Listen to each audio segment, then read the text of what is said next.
में एक जादुई घोड़ा एक किसान के खेत में दूर दौड़कर उसकी पूरी फसल बर्बाद कर देता है। अगली सुबह वो किसान अपने तीनों बेटों को बुलाकर अपने खेत दिखाते हुए कहता है कि किसी ने हमारी पूरी फसल बर्बाद कर दी, इसलिए आज रात हमें यहाँ पहरेदारी करनी होगी। अब पहरेदारी के लिए वो अपने सबसे छोटे बेटे जॉन को चुनता है। जॉन वैसे तो बहुत निकम्मा और नालायक था, पर वो पहरेदारी के लिए मान जाता है, जिसके बाद जॉन भी अपनी तैयारी करने लगता है। अब रात हो जाती है, जॉन को कुछ आवाजें सुनाई देती है और वो देखता है कि एक बहुत बड़ा सफेद घोड़ा उसके सामने खड़ा है। उसे अपनी आंखों पर बिल्कुल यकीन नहीं होता, लेकिन फिर भी वो उसे पकड़ने के लिए एक रस्सी फेंकता है। यहाँ उसे लगता है कि शायद उसका वहम है, लेकिन तभी उसकी रस्सी तेजी से खींचने लगती है और उसे रोकने के चक्कर में वो खुद भी उसके साथ खींचता चला जाता है। तभी वो घोड़े को चमकते हुए देखता है और उसे लगता है कि अगर वो इसे पकड़कर बेच दे तो उसका पिता उस पर बहुत नाज करेगा। कुछ समय बाद वो एक जगह रुक जाते हैं, जहाँ जॉन देखता है कि घोड़ा सामने दलदल में गिर गया है। वो रस्सी की मदद से उसे बाहर निकालता है। वह उस घोड़े को रोते हुए देखता है और ये देखकर उसे उस पर तरस आ जाता है। वो उससे वादा लेता है कि वो फिर कभी उनके खेतों में नहीं आएगा और उसे आजाद कर देता है। घोड़ा भी उसका शुक्रिया अदा करता है और वहाँ से उड़कर चला जाता है। अगली सुबह उठने पर जॉन अपने अस्तबल में दो घोड़े बंधे हुए पाता है और एक आवाज उसे बताती है कि ये दोनों उसके लिए गिफ्ट है। वो डर जाता है और तभी उसे अपने पीछे एक छोटा सा घोड़ा खड़ा दिखता है। वो बताता है कि मेरा नाम फॉल है और ये घोड़े मेरी माँ ने तुम्हारे लिए भेजे हैं, जिसकी जान तुमने कल रात को बचाई थी। जॉन ये देखकर बहुत खुश होता है और तभी उसे अपने पिता की आवाज सुनाई देती है, जो गुस्से में इधर आ रहे थे। जॉन को कुछ समझ नहीं आता कि अब वो क्या करे, लेकिन फॉल उसे अपने ऊपर बिठाकर वहाँ से दूर ले जाता है। जॉन उसकी स्पीड देखकर बहुत हैरान होता है, तो फॉल कहता है कि ये तो अभी शुरुआत है। फिर वो एक सीटी बजाता है, जिसे सुनकर अस्तबल में बंधे वो घोड़े दौड़कर उनके पास आने लगते हैं और जॉन उन्हें लेकर मार्केट के लिए जाता है। मार्केट में लोग इतने शानदार घोड़ों को देखकर बहुत इंप्रेस होते हैं, लेकिन जॉन को तो यहाँ पर राजा को घोड़े बेचने थे। पर फॉल कुछ सोचकर उसे एक बूढ़े आदमी के पास जाने को कहता है, लेकिन जॉन उसे इग्नोर करके महल के सामने आ जाता है। राजा अपनी बालकनी में से उन घोड़ों को देख रहा था और फिर नीचे जॉन के पास आ जाता है। उसका मंत्री उसे कहता है कि शायद ये घोड़े चोरी के हैं और राजा उन्हें अपने अस्तबल में भेज देता है। फॉल जॉन से पैसे मांगने को कहता है, लेकिन राजा कोई जवाब दिए बिना वहाँ से चला जाता है। जॉन फॉल से कहता है कि मैंने तुम्हें पहले ही वार्न किया था, लेकिन उसे उदास देखकर फॉल एक बार फिर सीटी बजाता है। सीटी की आवाज सुनते ही घोड़े भागकर बाहर आ जाते हैं और इस चक्कर में राजा की बग्घी पलटकर आटे की बोरी में गिर जाती है। राजा को गुस्सा तो बहुत आता है, लेकिन मंत्री के कहने पर अभी वो कोई एक्शन नहीं लेता। फिर वो जॉन से घोड़ों की कीमत लगाने को कहता है, लेकिन देखता है कि जॉन बहुत बड़ी रकम मांग रहा है। कुछ सोचकर राजा उसे अपने यहाँ एक नौकरी दे देता है। पता चलता है कि ये सब राजा का एक प्लान था और वो भी जॉन से बदला लेने की सोच रहा है। मंत्री उसे एक आइडिया देता है कि क्यों न हम जॉन को फीनिक्स पक्षी को लाने भेजे, जिसे ढूंढना बहुत मुश्किल है, और अगर वो उसे नहीं ला पाया तो आप उसे मौत की सजा दे देना। राजा को ये आइडिया पसंद आता है और हम देखते हैं कि जॉन वहाँ जाने की तैयारी कर रहा है। फॉल राजा की चाल समझ जाता है और जॉन को बताता है कि अब तक जो भी फीनिक्स की खोज में गया है वो कभी वापस नहीं आया, लेकिन जॉन को तो बस इससे मिलने वाले प्रमोशन की चिंता थी। ये देखकर फॉल उसे जंगल में ले जाता है, जहाँ उन्हें कुछ ड्रीम नट्स मिलते हैं। फॉल बताता है कि वैसे तो ये नट्स फीनिक्स की फेवरेट है, लेकिन इन्हें खाने से वो गहरी नींद में चला जाता है और इस तरह हम उसे पकड़ सकते हैं। आगे वे लोग उसी जगह जाते हैं जहाँ फीनिक्स रहता है और छिपकर फीनिक्स के आने का इंतजार करते हैं। जल्दी फीनिक्स नट्स की खुशबू से बाहर आ जाता है, फिर एक एक करके वो नट्स को खाने लगता है और जल्दी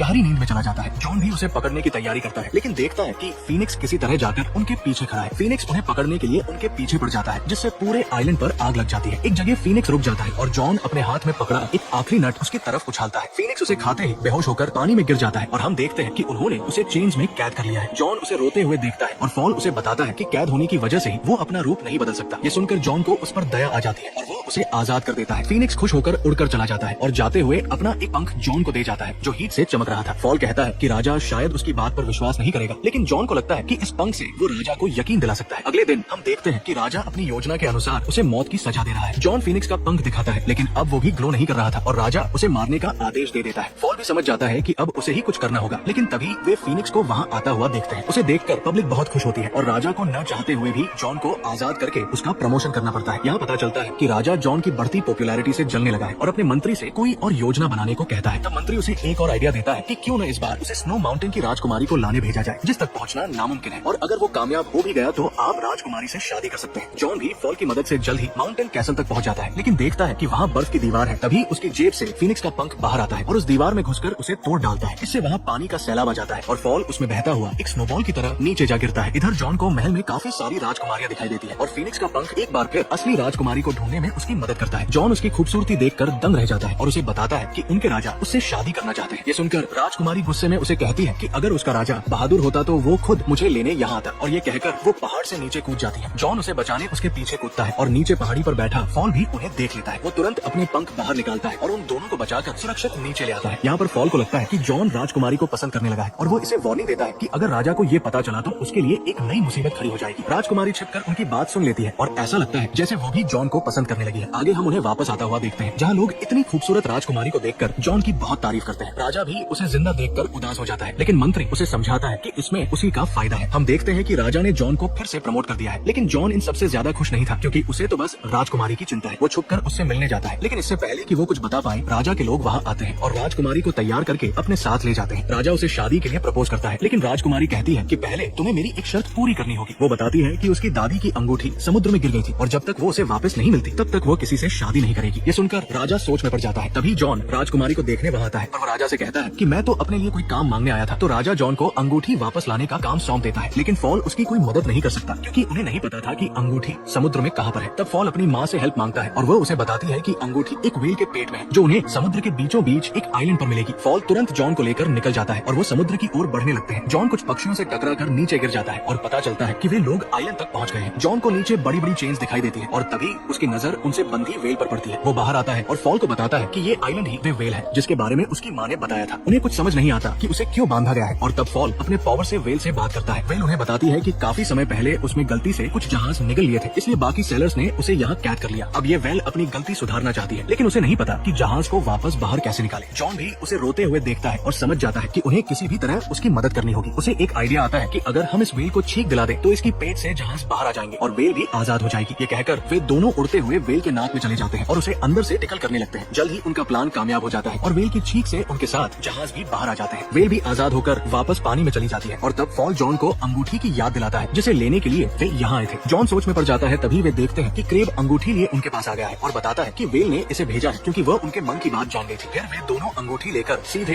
राजकुमारी से मिलने जाते हैं जहाँ उनकी नजर फीनिक्स पर पड़ती है जिसे राजा ने बिल्डिंग से बांध दिया था। जॉन राजकुमारी को अंगूठी देता है जिसे देखकर वो समझ जाती है कि जॉन उसके लिए कुछ भी कर सकता है। इधर मंत्री भी दूरबीन से उन्हें देख लेता है और राजा को बताता है। राजा भी फॉल को राजकुमारी की खिड़की पर देखकर उसे शूट कर देता है और जॉन चाहकर भी अपने दोस्त को नहीं बचा पाता। किंग ऐलान करवाता है कि राजकुमारी को किडनैप करने के जुर्म में जॉन को नौकरी से निकाला जाता है और कुछ ही दिनों में उसे मौत की सजा दी जाएगी। इधर राजकुमारी छुपकर फॉल से मिलती है और बताती है कि उसके एक आइडिया की वजह से जॉन और भी बड़ी मुसीबत में फंस गया है। पता चलता है कि शादी से बचने के लिए उसने राजा को 3 अलग अलग पॉटर्स में नहाने को कहा था, जहाँ पहले में उबलता हुआ पानी, दूसरे में बर्फीला पानी और तीसरे में उबलता हुआ दूध होगा। उसने राजा को बताया कि ऐसा करने से वो फिर से जवान हो जाएगा, लेकिन राजा को ये ठीक नहीं लगा और अब मंत्री के कहने पर वो पहले जॉन पर इसे आजमाना चाहता है। राजकुमारी फॉल को इससे बचने का तरीका बताती है कि अगर पहले पॉट में उसकी दादी की अंगूठी, दूसरे में फिनिक्स का पंख और तीसरे में एक लाइफ और डेथ फ्लावर डाल दे तो जॉन की जान बच सकती है। फॉल पूछता है कि ये फ्लावर कहाँ मिलेगा तो राजकुमारी बताती है कि वह तुम्हें दुनिया के आखिरी छोर पर मिलेगा। ये सुनकर फॉल कहता है कि उसमें बहुत वक्त लग सकता है, लेकिन राजकुमारी उसे यकीन दिलाती है कि तुम अपनी स्पीड से इस काम को जल्दी पूरा कर लोगे। फॉल भी अपनी परवाह किए बिना तुरंत फ्लावर लेने निकल पड़ता है। इधर महल में तीनों पॉट तैयार हो जाते हैं और राजा को लगता है कि शायद यही मौका है पब्लिक को दिखाने का कि वो कितना रहमदिल है। वो सबको बताता है कि ये प्रोसेस असल में जॉन को दिया गया दूसरा चांस है, क्योंकि अगर वो इसमें पास हो गया तो वो उसे आजाद कर देगा। फिर वो जॉन को पहले पॉट में धकेल देता है और राजकुमारी भी छुपकर अपनी अंगूठी उसमें फेंक देती है। अंगूठी के मैजिक से जॉन पहले पॉट से सही सलामत निकलकर दूसरे पॉट में चला जाता है और ये देखकर फीनिक्स चिल्लाने लगता है, जिससे उसकी आवाज कैद किए उस पंख तक पहुंच जाती है और वो तुरंत वहाँ से निकलकर दूसरे पॉट में गिर जाता है। पंख के गिरते ही जॉन भी तीसरे और फाइनल पॉट में पहुंचता है और राजकुमारी मन ही मन फॉल को जल्दी आने को कहती है। इधर हम फॉल को देखते हैं जो तेजी से भागता हुआ आखिर उस फ्लावर तक पहुंच जाता है। वहाँ उसे पता चलता है कि इस फ्लावर को तोड़ने वाला खुद भी मारा जाएगा, लेकिन वो अपनी जान की परवाह किए बिना उसे तोड़ लेता है। इधर महल में राजकुमारी और बाकी लोगों को लगता है कि जॉन मारा गया है और वे उदास होकर वापस जाने लगते हैं। तभी हम आसमान से आते हुए फॉल को देखते हैं जो उस फ्लावर को पॉट में गिरा देता है। देखते ही देखते जॉन एक प्रिंस के रूप में बाहर आ जाता है। ये देखकर राजा भी पहले पॉट में जंप लगाता है, लेकिन जवान होने की बजाय एक बबल में कैद होकर वहाँ से दूर चला जाता है। पब्लिक ये देखकर बहुत खुश होती है और वे लोग जॉन को अपना नया राजा बना लेते हैं। आगे जॉन और राजकुमारी फॉल को ढूंढने जाते हैं जिसे लगता है कि वह मरने वाला है। तब राजकुमारी उसे बताती है कि फ्लावर असल में उसका टेस्ट ले रहा था। आखिर में जॉन और प्रिंसेस एक दूसरे को अपना लाइफ पार्टनर चुनते हैं और इसी के साथ हमारी मूवी खत्म हो जाती है। दोस्तों, यहाँ तक आ ही गए हो तो वीडियो को एक लाइक जरूर करें